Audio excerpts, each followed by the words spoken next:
I'll never forget the sound of the heart monitor flatlining in my daughter's hospital room, the single, shrill note that made my blood freeze. I remember screaming her name, my voice breaking as I begged her to breathe. And when I turned, I saw the unthinkable, my own brother standing there, his hand still gripping the oxygen mask he had just torn off her face. That image will haunt me for the rest of my life. My name is Maya Evans, and I'm 33 years old. I live in Dallas, Texas, with my 8-year-old daughter, Lila. My husband, Grant, works overseas in Dubai as a construction project manager. He's kind, hardworking, and does everything he can to give us a good life. But with him so far away, it's been mostly me and Lila, taking each day as it comes. My father passed away years ago, and since then, my mother, Doris Carter, has treated my brother Derek like he's the golden child. No matter how many times he's failed, no matter how much trouble he's caused, she always finds a way to justify his actions. Derek never kept a stable job. He jumps from one failed idea to another, wasting money on shady cryptocurrency investments and get-rich-quick schemes. I, on the other hand, built a quiet, stable life. I manage my household carefully, pay the bills, and make sure Lila has everything she needs, especially because of her fragile health. But being responsible seems to make me the family target. My mother and brother think that because Grant works abroad, I'm sitting on piles of cash, and they never hesitate to come knocking whenever they want money. At first, I didn't think much of it. Helping family is part of who I am. But I didn't know that each time I said yes, I was feeding a pattern that would grow darker and more dangerous until it nearly cost my daughter her life. It started one sunny Friday afternoon. I was in the kitchen, preparing Lila's lunch while she watched cartoons in the living room.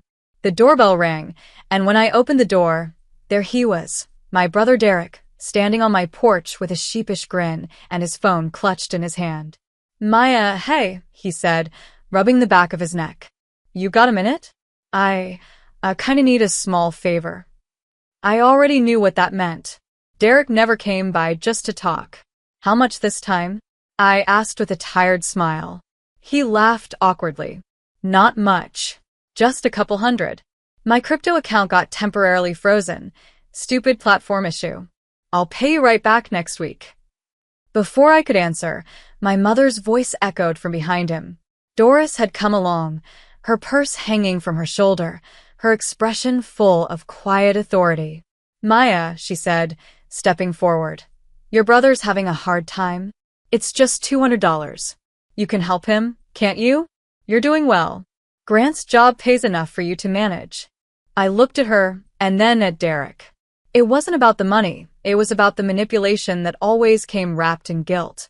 I sighed, went to my wallet, and handed Derek 2 crisp $100 bills. "Thank you, sis," he said quickly, giving me a quick hug that felt rehearsed. "I'll send it back in a few days." "Just make sure you do," I replied, though I already knew I wouldn't see that money again.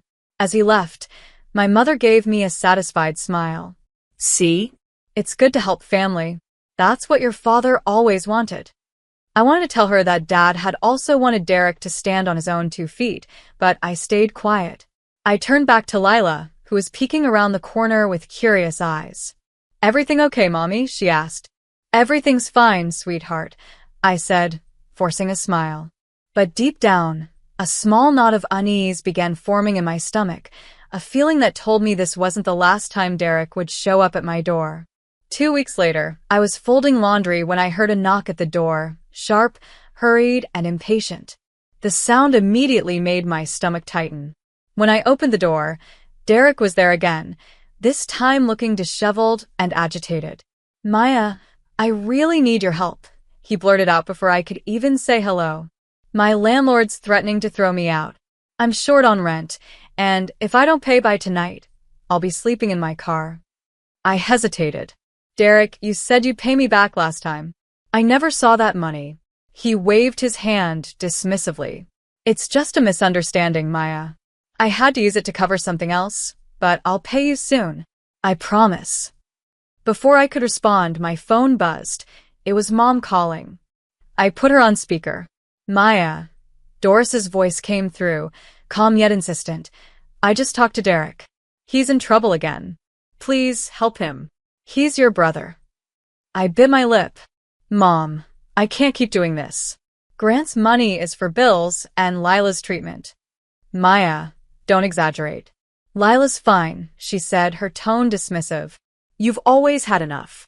Derek just needs a little push to get back on track. That little push had already become a shove.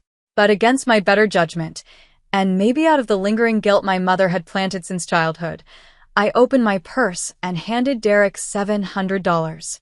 His face brightened instantly. You're a lifesaver, sis. I'll get this back to you next week. Promise. He said that word, promise, with the same empty confidence as before. I watched him leave again, that same uneasy feeling settling in my chest. Later that night, I sat beside Lila as she fell asleep, the soft hum of her air purifier filling the room. I brushed her hair gently and thought about how careful I had to be with our savings. Between medical bills and house expenses, every dollar counted. Grant called from Dubai a little after midnight. How are things, love? He asked, his voice steady but warm through the static. I'm okay, I lied. Just tired. Dallas has been hot this week. He paused, then said, Don't overwork yourself. And please, Maya, keep an eye on the savings. You know how unpredictable life can get. I told him I would. But what I didn't tell him was that part of those savings had already slipped away into Derek's hands again. By the time Derek showed up for the third time, I had promised myself I'd say no. I really believed I could. It was a Saturday morning, and I was sitting with Lila at the dining table, helping her color in a picture of a butterfly. The smell of pancakes filled the kitchen. For a rare moment, everything felt calm and normal, until that familiar knock came again. 3 sharp raps on the door that sent a chill down my spine. When I opened it, Derek was standing there, but this time, he didn't even try to look ashamed. He looked desperate. His eyes were wide, his jaw tight, and his hands were trembling as he scrolled through something on his phone. Maya, please don't close the door. I really need your help, he said, his voice breaking. If I don't get some money today, I'm in serious trouble. I borrowed money from someone to invest in a new crypto project, and now they're threatening me. Invest? I repeated, my tone sharper than I intended. Derek, are you kidding me? You're still throwing money into those scams? You promised me last time. I know, he interrupted, his voice cracking. But this one was supposed to fix everything. I swear. I just need to make things right. How much? I asked, even though I already knew the answer wouldn't be small. He hesitated, then whispered, 2,500. I froze. Derek, that's not a small favor. That's my emergency fund. That's what I keep for Lila's treatment. Just then, I heard another knock, and when I opened the screen door wider, I saw my mother, Doris, standing there with her arms folded. Maya, she said calmly, your brother's in trouble. Don't start with your excuses. You've always had enough money. You and Grant live comfortably, while Derek struggles. Don't you think you should help your own blood? Her words cut deep, not because they were true, but because they were designed to make me feel guilty. That was her power. She could twist love into obligation and make generosity feel like debt. I tried to explain. Mom, this isn't about money. Derek doesn't learn. Every time I help him, he digs a deeper hole. But she stepped closer, her voice lowering. You don't understand. You'll lose him if you don't help. Is that what you want? And just like that, my resolve crumbled. I turned, walked to my bedroom, and unlocked the small metal box where I kept our savings. My hands shook as I counted out the bills. $2, 500, gone in an instant. Derek grabbed the money, his face lighting up with fake relief. You're the best, sis. I'll pay this back before you know it. When they left, I stood there, staring at the door long after closed. Lila came up behind me, holding her drawing. Mommy, why do you always look sad after Uncle Derek visits? Her innocent question pierced me more than any insult could. I knelt down, hugged her tightly, and whispered, because sometimes, sweetheart, love can hurt more than hate. 2 weeks later, My world began to unravel. It started on an ordinary Tuesday night, a quiet evening filled with the faint sound of cartoons and the aroma of pasta cooking on the stove. Lila had been cheerful all day, singing silly songs while doing her homework. But around dinner time, her laughter faded, replaced by soft, wheezing breaths. "Mommy," she said weakly, pressing a hand to her chest, "it's hard to breathe." I froze. My heart dropped into my stomach. Her face had turned pale, her chest rising rapidly as she tried to draw in air. I grabbed her inhaler from the counter and helped her take a puff, but this time, it wasn't enough. Her breathing grew shallower, her eyes fluttering as panic filled her little face. I didn't waste another second. I scooped her up, grabbed my keys, and drove faster than I ever had in my life. The red lights blurred past, the sound of my own heartbeat roaring in my ears. Every few seconds, I glanced back, watching her chest move too fast, too uneven. By the time I reached Dallas General Hospital, my hands were trembling. "Please, my daughter. She can't breathe," I screamed at the emergency desk. A nurse rushed forward, followed by a doctor, Dr. Reed, a tall man with kind eyes but a serious expression. They placed Lila on a stretcher, oxygen mask already being fitted over her face. "Severe asthma attack," he said briskly to the nurse. "We need to stabilize her now." I followed them down the hallway, tears blurring my vision as I listened to the beeping monitors and the soft hiss of oxygen. The moment they wheeled her into the pediatric ICU, Nurse Erin gently placed a hand on my arm. "She's in good hands, Mrs. Evans. We'll take care of her," she said softly. Hours passed like minutes. I sat beside Lila's bed, clutching her small hand as she slept under the faint glow of medical monitors. Dr. Reed checked on her periodically, explaining that her lungs had tightened dangerously, but that they were responding to treatment. "You got her here just in time," he said. "She'll need a few days of close observation." I nodded, relief and exhaustion washing over me. Grant called from Dubai as soon as I texted him. His voice trembled when he heard the words asthma attack. "Is she okay now?" "Tell me she's okay," he begged. "She's stable," I said, wiping my eyes. "They've got her on oxygen. She's sleeping." "I'll be on the next flight home," he said without hesitation. "Don't worry about anything. Just stay with her." When I hung up, I sat there in silence, the rhythmic beeping of the monitor echoing in my chest. I thought maybe, just maybe, things would finally calm down. But I had no idea that the real storm, the one that would tear our family apart, was only a few days away. 3 days later, as Lila's breathing began to steady and her color returned, I finally allowed myself a small moment of relief. She was still hooked to monitors, an oxygen mask gently rising and falling with her breaths, but the doctors were optimistic. Dr. Reed smiled as he checked her chart. "She's improving," he said warmly. "If her progress continues, she can go home within a few days." Those words felt like sunlight after a long storm. I called Grant to share the good news, his voice cracked with emotion. "I'll still be there soon," he said. "I'm already packing. I can't relax until I see you both."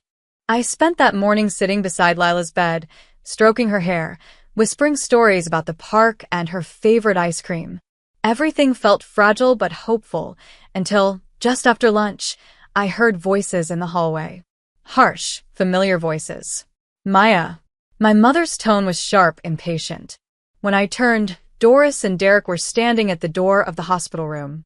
I stood immediately, blocking their view of Lila. "What are you doing here?" I asked, my voice cold. "You're not supposed to be here." Derek stepped inside, ignoring me. His eyes darted to the 4 lines, the monitors, the small oxygen tank beside the bed. "You've really got her hooked up like she's dying," he muttered. "Anyway, I need to talk to you." I followed him into the hallway, lowering my voice so Lila wouldn't hear. "Whatever it is, Derek, not now. My daughter's recovering." He rubbed his forehead, pacing. "This is serious, Maya. I owe someone 12 grand. They're threatening me. I need that money tonight." I blinked, stunned. $12,000? I repeated slowly. "Are you insane? I've already given you $3,400. I don't have any more." He clenched his jaw. You do. Grant sends you money every month. You can take it from that. That money is for Lila's medical bills, I snapped. She's fighting to breathe, and you're asking for $12,000? You need help, Derek, but not the kind I can give you. Just then, Mom stepped forward, her expression scornful. Don't talk to your brother that way. He's family, Maya. He wouldn't be desperate if you hadn't turned your back on him. I turned to her, my voice shaking. I've turned my back? I've paid his rent, his debts, his so-called investments. What about my child, Mom? Doesn't she deserve to come first for once?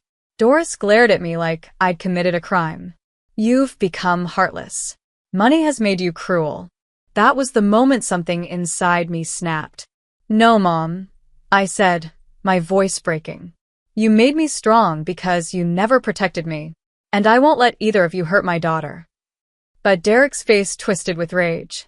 You'll regret saying no to me. Before I could react, he shoved past me and stormed back into the hospital room.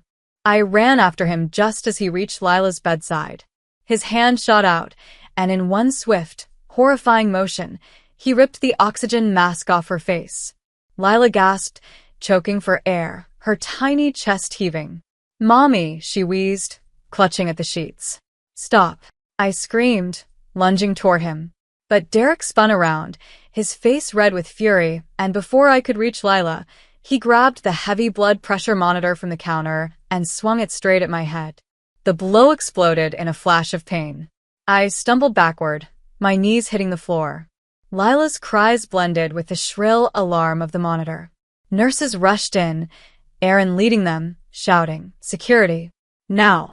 2 guards tackled Derek, pinning him to the ground as he kicked and cursed. Doris tried to pull them off, screaming that her son hadn't done anything wrong. But the look on everyone's faces said otherwise. I crawled to Lila's bed, ignoring the blood trickling down my forehead. It's okay, baby, I whispered, helping the nurse put the mask back on her face. You're safe now. You're safe. Officer Blake arrived within minutes, his calm voice cutting through the chaos.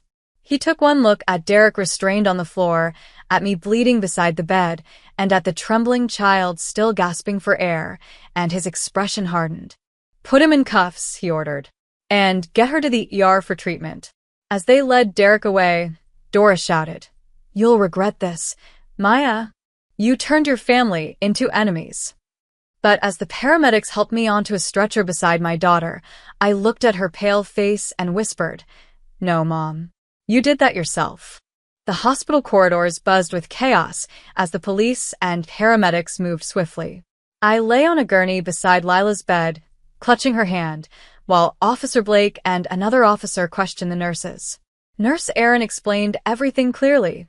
How Derek had yanked the oxygen mask off, how I'd been struck, how the staff had immediately called 911. Within 7 minutes of that call, the Dallas police had arrived.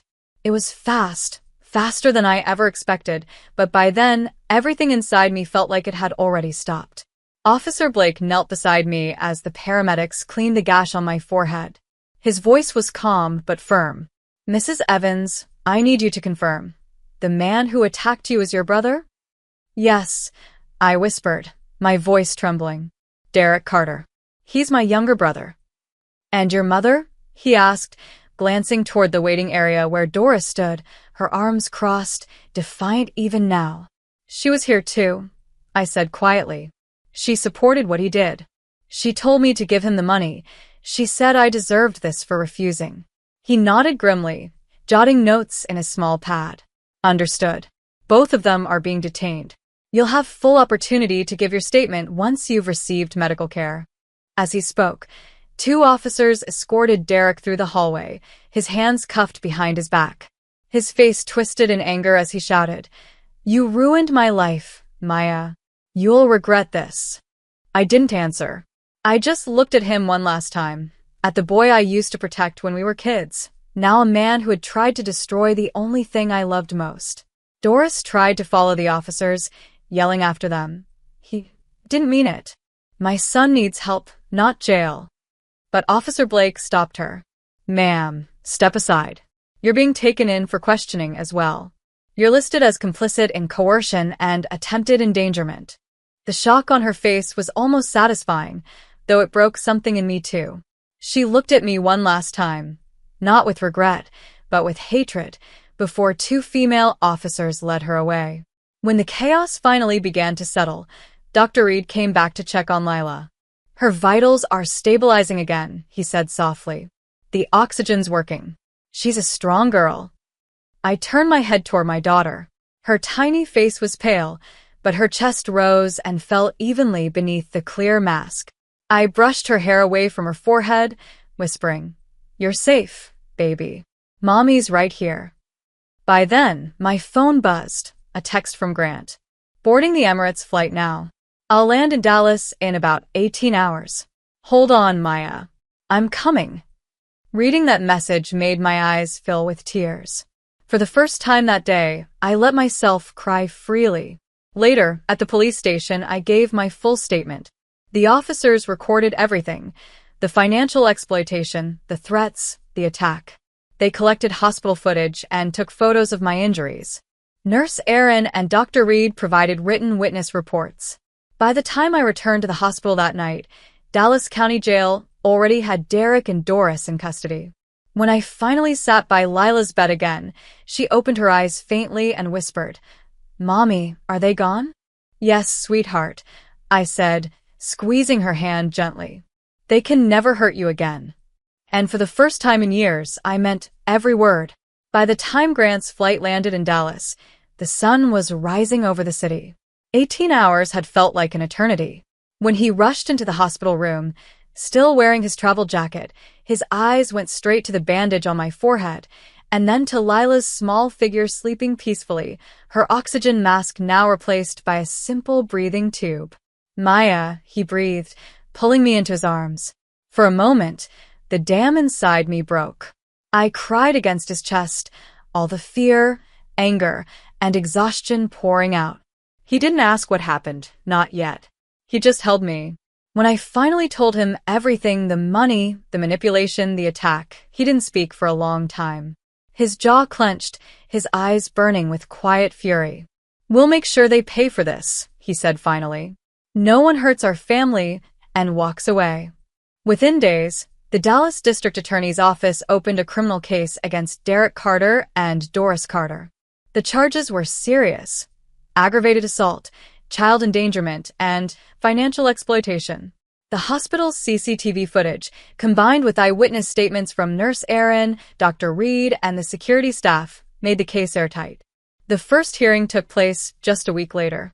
I still remember walking into that courtroom, the cold marble floors, the faint echo of footsteps, and the way everyone turned to look at me when I took the stand. Lila was home by then, recovering with Grant's care. I wore a long-sleeved blouse to hide the bruises still faintly marking my arms. When the judge, a stern woman named Judge Miller, called my name, I took a deep breath and told the truth. Every detail, every wound, every betrayal. My voice trembled only once, when I described how Derek had ripped the oxygen mask off my daughter's face. Gasps rippled through the courtroom. Even the prosecutor paused for a heartbeat. Derek sat at the defense table, staring at me with hollow eyes. Doris sat beside him, her expression unreadable, though when our eyes met, she turned away. The prosecutor presented the evidence: the video footage, medical records, and screenshots of the money transfers. Everything aligned perfectly. The defense tried to argue family misunderstanding, but it was useless. The proof was overwhelming. When it was time for Officer Blake to testify, he described the scene in precise detail: how Derek had been restrained, how Doris had interfered, and how Lila was barely breathing when the officers arrived. After 3 days of testimony, the courtroom fell silent as Judge Miller prepared to read the verdict. She looked directly at Derek first. "Derek Carter, you are found guilty of aggravated assault causing bodily injury, child endangerment, and financial exploitation. You are hereby sentenced to 10 years in state prison and ordered to pay $15,000 in restitution to Maya Evans." Derek's shoulders slumped, but he didn't look surprised, just defeated. Then the judge turned to Doris. "Doris Carter, You are found guilty of aiding and abetting financial exploitation and obstruction of justice. You are sentenced to 5 years in state prison and fined $7,500 in restitution." The courtroom was silent except for the judge's steady voice. Then she added something that made my breath catch. "Furthermore, the court issues a permanent restraining order against both defendants. They are prohibited from contacting, approaching, or communicating with Maya Evans, her husband, or her daughter in any form, directly or indirectly, for the rest of their lives." At that moment, a weight I had carried for years lifted. As the bailiff led them out, Derek glanced back once, his expression somewhere between anger and regret. Doris didn't look at me at all. For the first time, I didn't feel guilt. I felt peace. Grant squeezed my hand. "It's over," he whispered. I nodded, but tears still burned my eyes, not from pain this time, but from relief. After the trial ended, the air around our home felt lighter, almost like the walls could finally breathe again. The silence that once felt heavy now carried peace. Derek and Doris were behind bars, and for the first time in years, I didn't wake up with the sound of guilt in my ears. Grant stayed home from Dubai for several months to help Lila recover. Every morning, he'd cook pancakes in funny shapes, stars, hearts, and sometimes a lopsided L for her name. Lila's laughter, once faint and weak, began to fill the rooms again. The doctors called her recovery remarkable. I called it a miracle. I still had nightmares sometimes, flashes of Derek's face, the sound of the heart monitor, the oxygen mask being torn away, but every time I woke up gasping, Grant was there, holding my hand until I calmed down. Slowly, the fear faded. When Nurse Erin stopped by to check on Lila one afternoon, she brought a small box wrapped in pink paper. Inside was a charm bracelet. Each charm was shaped like a heart, engraved with the words "Breathe Easy." "I thought she might like a reminder of how strong she is," Erin said with a smile. Lila hugged her, whispering, "Thank you for saving me." Dr. Reed also visited once more, his calm smile unchanged. "You both have come a long way," he told me. "Not just medically, but emotionally." By the time Lila's 9th birthday arrived, she was glowing with health. We decided to celebrate quietly at home in our Dallas suburb backyard. Nothing fancy, just family, neighbors, and a few close friends. The weather was perfect. Soft sunlight, a gentle Texas breeze, and the smell of chocolate cake drifting through the air. Fairy lights twinkled around the fence, balloons swayed lazily in the wind, and a small banner read, "Happy 9th birthday, Lila." Grant stood beside me, smiling as Lila blew out her candles. Nurse Erin and Dr. Reed were there too, our unexpected heroes turned family friends. Everyone clapped, and for a moment, time stood still. After the cake, Lila ran across the yard, her laughter ringing through the air. Grant wrapped an arm around me. "You did it, Maya," he said softly. "You protected her. You gave her a future." I looked up at the sky, watching the last glow of sunset fade into stars. "No," I whispered. "We did it. And she gave us our strength back." Later that night, after everyone had left and Lila had fallen asleep with her new bracelet still on her wrist, I stood by her window, breathing in the quiet. This house had seen pain, fear, and betrayal, but now it held something far greater: peace. I thought about the judge's words, the finality of that restraining order. I knew Derek and Doris were paying for what they did, but more than that, I knew I'd finally broken free from guilt, from manipulation, from the endless cycle of being the good daughter. Now I was just me, a mother, a survivor, a woman who chose love over fear. I turned off the light and whispered one last thing into the night. Justice was served, but grace kept us alive. And with that, I closed the door gently behind me, ready to live the life my daughter nearly lost. As I stood in the backyard that evening, watching the soft glow of the fairy lights flicker against the sky, I felt something inside me shift forever. Lila was sitting on the grass, surrounded by her friends, laughing without a trace of the fear that once filled her tiny chest. That laughter, it was more powerful than any court verdict, louder than any apology I never received. It was proof that we had survived. For a long time, I believed that forgiveness meant letting go of what happened, but I've learned that sometimes forgiveness is not about freeing others, it's about freeing yourself. I don't forgive my mother or my brother for what they did. What they tried to take from me was beyond repair. But I forgive myself for the years I stayed silent, for the guilt I carried, and for thinking love meant always saying yes. If you're watching this, I want you to hear me clearly. Family doesn't always mean safety. Blood may connect you, but love, respect, and honesty are what truly make you family. Sometimes, the people you die for are the same ones willing to destroy you when you stop giving them what they want. And when that happens, it's okay to walk away. It's okay to choose peace over pain. I used to think strength meant holding everything together, never breaking, never saying no. But real strength is standing in the middle of your own wreckage, bleeding, shaking, terrified, and still saying, "This ends with me." That's what I did. And that's what I want every woman, every parent, every survivor out there to remember. You are not weak for protecting your peace. You are brave for refusing to live in fear. Lila's laughter brought me back to the moment. She turned and waved at me, her charm bracelet glinting in the light. Breathe easy. Those 2 words have become my prayer, my promise. We're breathing easier now, not because life is perfect, but because it's ours again. So here's my message to anyone standing where I once stood. Never let guilt disguise itself as love. Never let manipulation sound like care. And never believe that you owe anyone your happiness just because they share your name. My story isn't just about survival, it's about reclaiming life after losing everything. And if I can do it, so can you. If you felt the pain, strength, and justice in this story, don't forget to like, comment, and subscribe for more powerful real-life inspired stories. Your support helps bring these voices to life and reminds us all that no matter how dark it gets, truth and courage always shine through. Stay tuned for the next story.